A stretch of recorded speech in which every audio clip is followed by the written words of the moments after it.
Salut à toutes et à tous, bienvenue sur ma chaîne Ciné Série Galaxy. On se retrouve cette semaine pour le deuxième épisode de Captain America, le soldat d'hiver. Finalement, je ferai les réactions, je pense, toutes les semaines, à moins qu'il n'y ait vraiment pas grand chose à raconter. Parce que comme c'est de la face cam, c'est tellement facile à enregistrer. Il me suffit de regarder l'épisode et de vous donner ma réaction.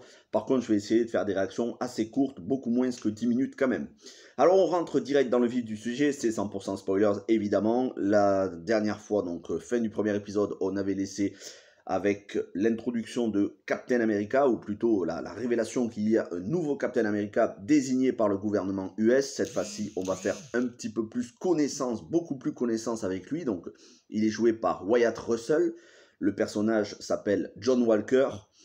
Et ils ont eu la très bonne idée, les scénaristes, de ne pas en faire quelqu'un de très désagréable, qui a un ego surdimensionné et qui prendrait de haut les autres. Au contraire, on sent que le personnage, certes, il a un ego, mais qu'il est quand même modeste, qu'il est brave, qu'il est courageux, qu'il a envie de bien faire, qu'il sent la responsabilité du fardeau, et que c'est pas lui qui a réclamé le bouclier. Voilà, on sent vraiment que c'est pas le mec qui va foncer tête baissée sans réfléchir, mais il demande de l'aide d'ailleurs à Sam et à Bucky plusieurs fois dans l'épisode.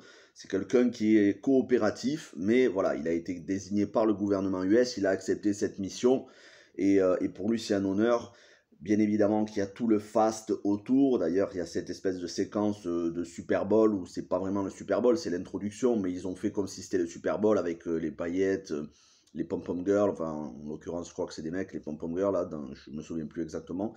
Mais voilà, c'est plutôt réussi, franchement. Et puis Wyatt Russell, pour ceux qui connaissent un petit peu sa filmographie, je vous conseille de regarder, je crois qu'il a joué dans Overlord, il avait joué dans Cold in July avec Don Johnson, un polar avec aussi Michael C. Hall de Dexter, il me semble.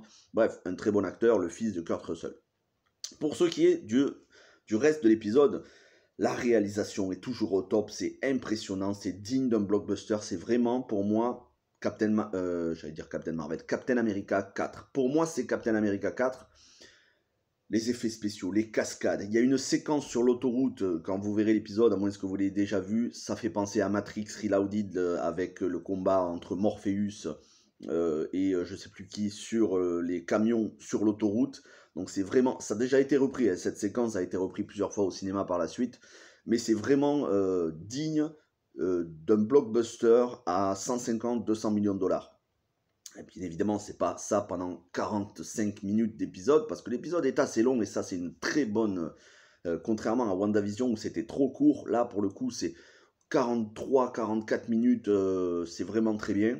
On a largement le temps de laisser respirer le scénario, de développer. Donc la réalisation au top. Comme je vous disais, pourquoi je pense que c'est Captain Marvel... oh là, il faut que j'arrête avec Captain Marvel. Et pourquoi je pense que c'est Captain America 4? Parce que Steve Rogers, certes, on ne voit pas Chris Evans, mais Steve Rogers est présent dans quasiment toutes les conversations. Et c'est le personnage qui est là, certes, invisible, mais on le sent très présent. C'est comme si c'était un personnage de la narration, à proprement parler, qui aurait son importance dans l'intrigue. Il est là à tous les moments.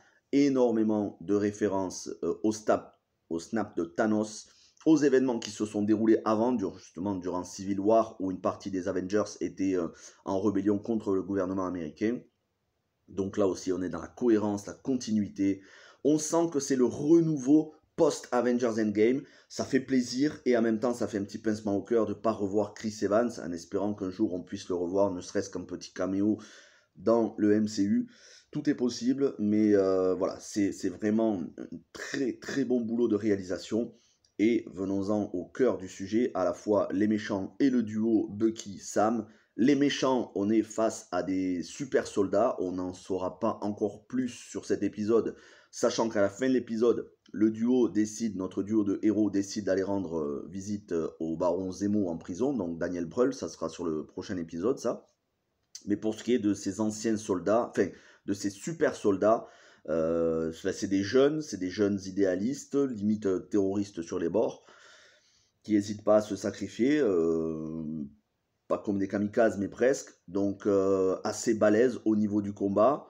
Personnellement, j'ai un peu de mal avec l'actrice qui fait le leader de ces nouveaux super soldats. C'est celle qui jouait la méchante, qui n'était pas vraiment méchante, dans Solo A Star Wars Story. Bon, personnellement, elle a une tête antipathique. À la rigueur, on va pas juger sur le physique, mais je trouve qu'elle joue pas très bien. Heureusement, on la voit pas beaucoup dans l'épisode et elle parle pas beaucoup. Mais bon, ça aurait été. Enfin, je sais pas, j'ai de l'antipathie. Elle m'inspire pas de la sympathie. Ce personnage m'inspire pas. Cette actrice plutôt ne m'inspire pas de la sympathie. J'aurais préféré quelqu'un d'autre, mais bon, c'est pas grave, c'est un détail. Quoi qu'il en soit, les méchants sont balèzes, ils vont donner du fil à retordre, que ce soit au nouveau Captain America et son acolyte qui s'appelle Battlestar, ouais, ça, Battlestar, pas chercher à comprendre, et Sam et Bucky. Donc ils vont donner du fil à retordre à 4 héros, dont un super soldat, Bucky, et 3 autres qui sont plutôt très bien entraînés, Sam, le nouveau Captain, et son nouveau coéquipier.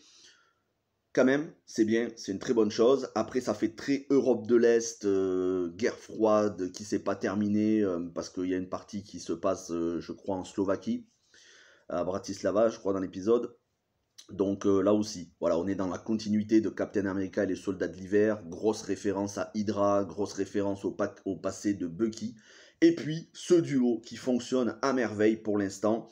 Très agréable à suivre. Ce duo qui se chamaille, on sent qu'au final, ils vont vraiment s'apprécier parce qu'ils doivent se respecter l'un l'autre. Pour l'instant, ils ont encore du mal. C'est Sam Wilson et Bucky Barnes, ou plutôt Bucky Barnes qui a un peu de mal avec Sam Wilson, que Sam ait rendu le bouclier du Captain que Steve lui avait donné à la fin de Avengers Endgame. Ça suit vraiment la fin de Avengers Endgame.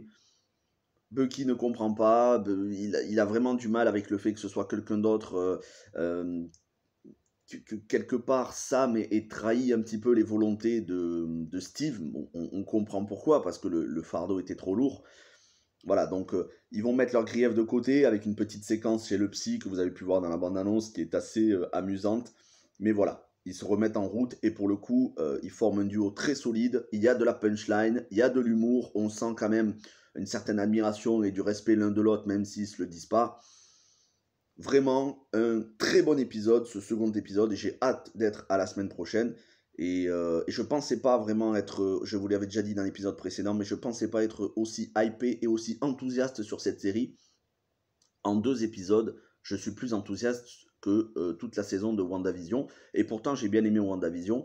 Mais pour l'instant, Captain America and the Winter Soldier, Falcon et le Soldat de l'Hiver, c'est pour moi un sans faute à l'heure actuelle avec seulement 2 épisodes. Bien évidemment, ça n'est pas représentatif de la série en entier. On verra à la fin. Sachant que je vous ferai une critique finale qui englobera tout. Mais là, épisode par épisode, chaque semaine, assez court. Sur ce, je conclus, je vous souhaite une bonne journée, on se retrouve très probablement ce week-end pour une autre vidéo. Allez voir ma vidéo sur la comédie française sur Amazon Prime, je te veux moi non plus. Tout le monde n'aime pas les comédies françaises, mais pour le coup, elle est assez agréable comme comédie, je pensais pas. Donc allez-y la voir, elle est dispo depuis ce matin, si vous le voulez bien sûr. Et n'hésitez pas à liker, vous abonner, à partager. Passez un bon vendredi, un bon début de week-end, prenez soin de vous. Ciao tout le monde.